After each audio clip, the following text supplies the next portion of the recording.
Things just keep getting worse for the Vancouver Canucks as we get an update on the Quinn Hughes injury from head coach Rick Tocchet. And with the deadline just under a week away, we're going to see major changes coming to this team. We're going to break all this down and more later on this episode. Before we get into it, if you're enjoying this daily Canucks content and you want to stay up to date on everything to do around the team, make sure to go down and hit that subscribe button. We'll be here all season long into next season, giving you updates, rumors, trades, everything in between about the Vancouver Canucks. Well, with that, let's hop straight into the first topic today, where we did see in the game versus Seattle that Quinn Hughes did not play the last 9 minutes and 5 seconds in the game. Now, we know in this game the Canucks did lose 6-3 to the Seattle Kraken in not a very good manner. This is a team that's came back from the Four Nations break and has went 1-4 over that span. Losing Quinn Hughes for the last 9 minutes of the game is not ideal, and we do get an update from Rick Tocchet himself saying he tweaked something else, not his oblique, which we know he was dealing with, and it was more just due to caution. Now, looking at Tocchet saying this, seeing that it is a new injury and it's not the oblique, listen, I'm glad that he did not re-injure his oblique injury, but seeing that he is dealing with more now does leave a lot of concern for this team. We know Quinn Hughes is the best player by far on this Canucks team and the best defenseman in the National Hockey League, and I know Canucks fans, you agree with this as well. Quinn Hughes, 14 goals, 46 assists, 460 points, playing 25 minutes, only 25 years old. This is the franchise player of the Vancouver Canucks.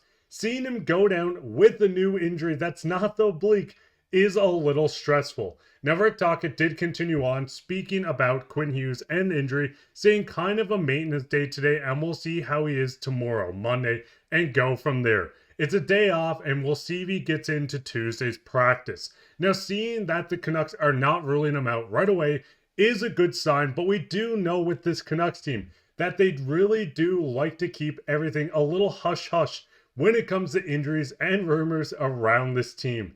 Now, looking with Tocchet saying once again, not an oblique injury, seeing that he has a chance to get back into Tuesday's practice, yes, there are some good signs. But the biggest issue with this and the Canucks, if Quinn Hughes is out, going into trade deadline, where the Canucks are battling for the last wildcard spot, this is where things get very tricky for this team, and we might see changes, which I will touch on shortly.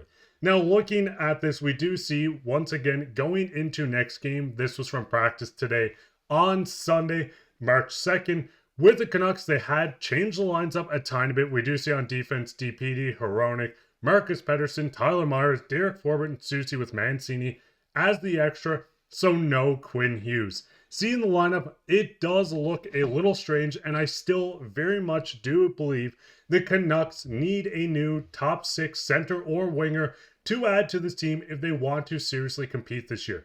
This was a team that had a plethora of centers last year in Lindholm, Pettersson, JT Miller.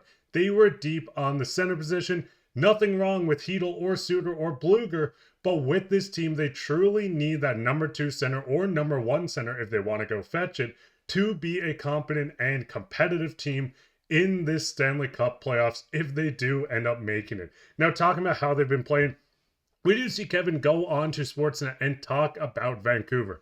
There's just a lot going on in Vancouver right now. Their best player by far, Hughes, is banged up, and it takes a lot to get back to 100% with an oblique. The team just doesn't have the same bite. It's not a hard team to play against right now.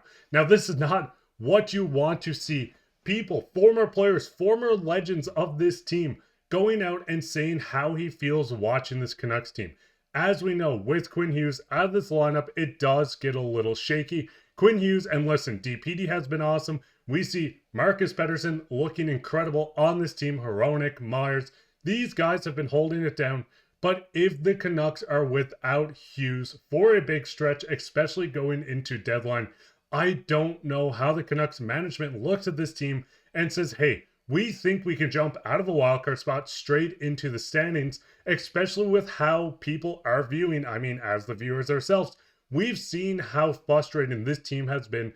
1-4 after having a dominant break just before going into the Four Nations. I believe they were 6-1-1, something like that, just to come out flat-footed 1-4 on the road trip, ending with Seattle last night losing 6-3. This is a team, like Bieska says, is not hard to play against. Now, looking at the standings, as I was saying, the Canucks currently sit at the second wildcard spot, 27, 22, and 11 for 65 points. The Avs do have a little bit of a cushion with 7 points ahead of them for the second wildcard spot. Now, with the Canucks looking at the Flames just below them, 1 point out, they do have an extra game in hand.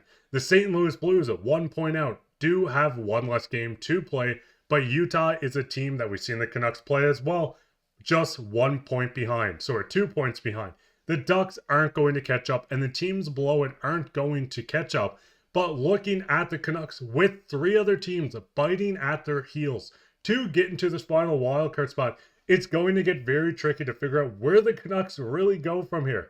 I mean, looking at the schedule going in and with the times, this is Newfoundland time. So if you're watching this in BC, it's 4.5 hours ahead on the schedule. But looking at the games, the Ducks needs to be a must-win against a team that's not very competitive. The Minnesota Wild, the Dallas Stars, both very hard games to play. I mean, looking at the standing, the Minnesota Wild is currently 3rd in the Central, and Dallas has been very good as they're just 1 ahead of the Wild in the Central as well. These games are going to be hard. Montreal is a must-win. Calgary is a game the Canucks have to win, with the standings only being a 1 point difference.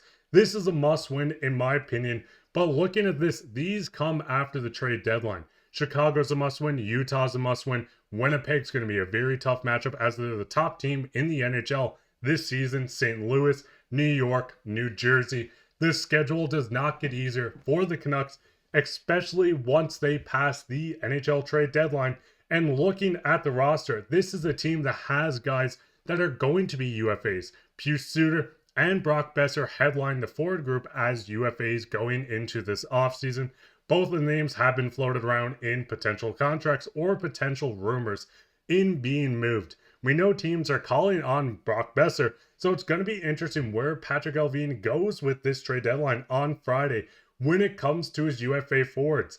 Looking at the defensemen as well, we've seen Derek Forbert's name thrown around with a lot of reports coming out. Mixed reports from they might re-sign him if they keep him after deadline, or he may be moved ahead of deadline, and we know guys like Mancini can jump into this lineup. Carson Soucy's name has been floated around once again, and looking at the Canucks cap space, with their goaltending, we know they extended Lankinen. Demko is once again injured. We know the OEL contract's jumping up to $4.6 million against the cap next season, and that's not including the $800,000 that is retained on Mikheyev. This is going to be a very interesting next 5 days.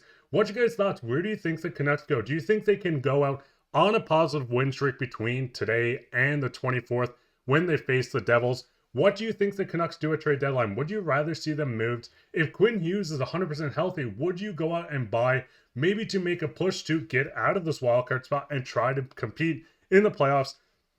As I said, it's going to be a roller coaster for the next 5 days, and if you guys want to keep up to date, there's no better place to be. But that'd be it for this episode of Canucks Digest. If you enjoyed this episode, make sure you're going to hit the like, subscribe, share this with your friends. We'll be back tomorrow with another episode, and there's going to be a lot of episodes between now and Friday, so you want to keep your eye out for that. But I've been your host, Mark Bai, and take care.